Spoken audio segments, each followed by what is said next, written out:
Simulacra and Simulation. This is a book review of Jean Baudrillard's Simulacra and Simulation book, which is quite important. Hello, this is Chris speaking, Shores of Infinity, with another book review. This is a book that is very much underestimated. It is the book that is the basis of the Matrix movies, with the question, what is reality? Of course, in the end, it's based on Plato's cave metaphor, but this is a newer version. Jean Baudrillard wrote Simulacre et Simulation in French some decades ago, and some crazy people like Sheila Glazer actually managed to translate it. Well done on her part. So, what is it about? It is not only about that we cannot see what actually is real and have trouble knowing what actually is real and true, but we also confuse it. There's some similarities to Nietzsche here as well. The world is upside down. All this has new meaning now with artificial intelligence and deep fakes and so on. It gets more and more difficult to see what is actually real, but he's not talking about deep fakes and fake news. Those are just more levels on top of the simulation. The important word is here not simulation. Everyone, I think, can understand simulation easily. It's like in the Matrix movies and the cave metaphor, the theory that everything could be a simulation and we would not know. There's no way we could know if this was a simulation.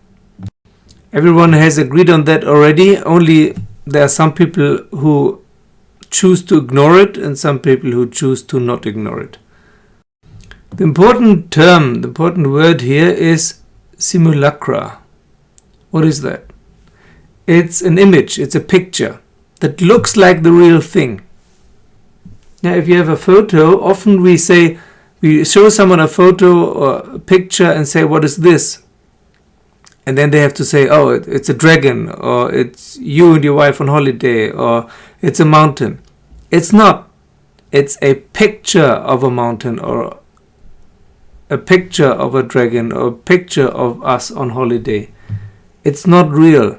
It's not what is happening right now. It's not the real thing. It's just a picture. Now, our mind has trouble telling apart what is a picture and what is reality. That's why movies are so powerful. For our mind, if we watch a movie, it's happening right now. At least for part of our mind. We can tell ourselves, okay, it's just a horror movie. Someone invented this. Those are just actors and special effects. But part of our mind is really scared. That's the thrill of watching an action movie, a horror movie, a romance movie, whatever. For part of us, it's real. It's really happening. There's no difference between that and what we usually call reality or truth.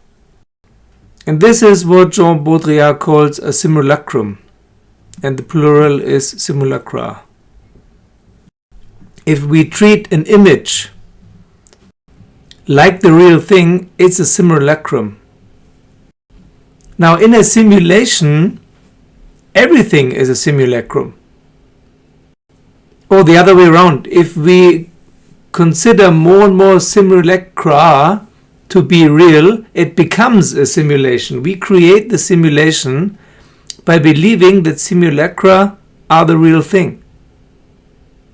Some years ago I watched some Barbie movies with my daughter, and there was a scene she really liked when they arrive in Switzerland, and one of the girls, a sister of Barbie, has her iPad with her, and they look at this beautiful mountain, and she says, wow, that mountain looks exactly like the picture on my iPad. And this is a perfect example.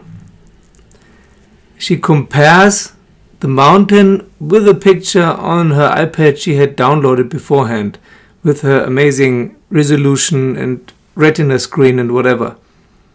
But it's the other way around. The picture looks like the mountain, not the mountain looks like the picture.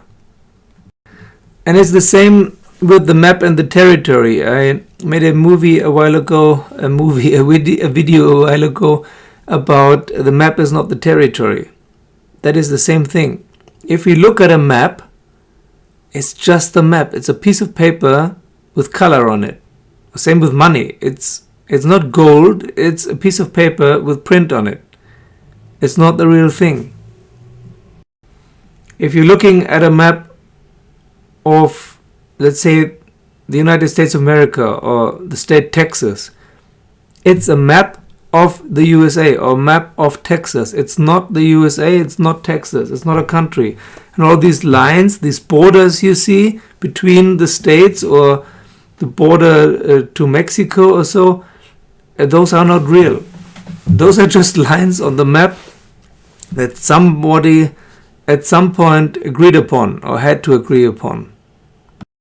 If you fly around with a helicopter, you will not see borders anywhere unless there is a fence or something. But otherwise, borders are not real. They're only in our minds. They're political things. They're not actual physical things. But what we have been doing the last 200 years or so is we have elevated the importance of artificial and political and economical entities to the level of reality, or even above the level of reality. In economy, for example, since the gold standard was, let's say, stopped, people could invent and create money as much and as many as they liked, because they don't have to back it up with anything. Now we can also see it with cryptocurrency. There is no value in it because it doesn't even exist. The value is only because it's limited.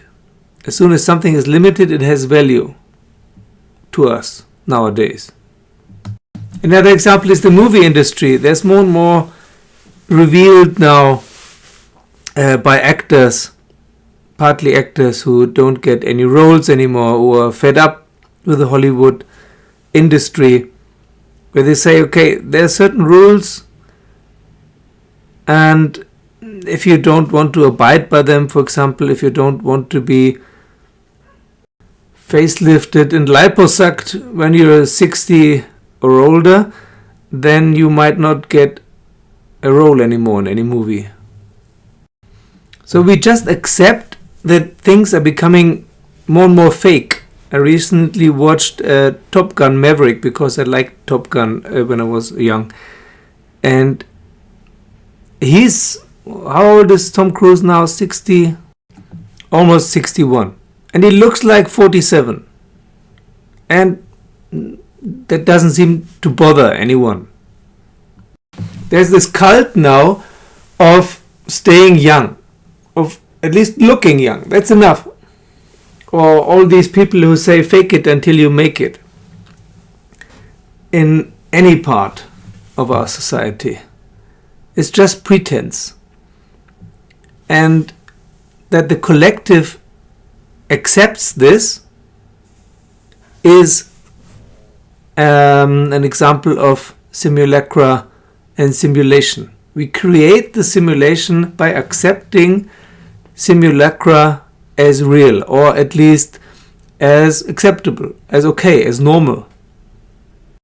Now once we start this, it is a slippery slope downhill, because at some point we cannot tell fake from truth apart anymore.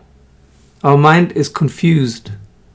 Of course we have intuition. With intuition that cannot happen to you, but most people don't have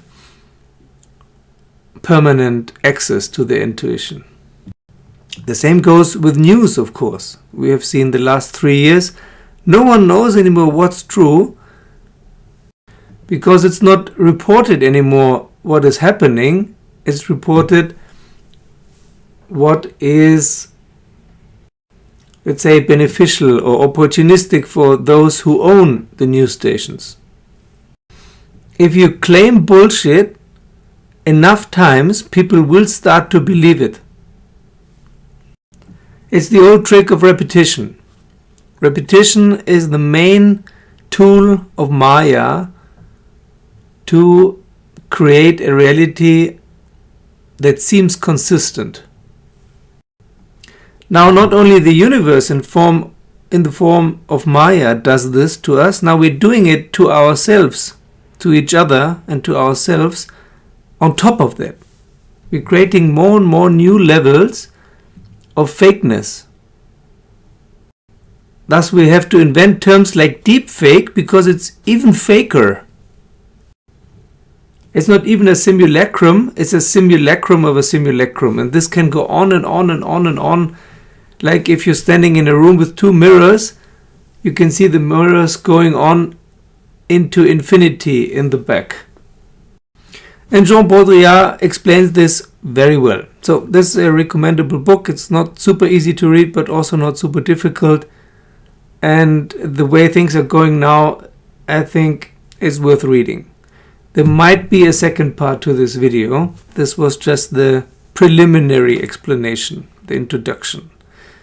Thank you for joining me as a Patreon. Thank you to all my Patreons. Thank you for liking and subscribing. It helps people find this channel.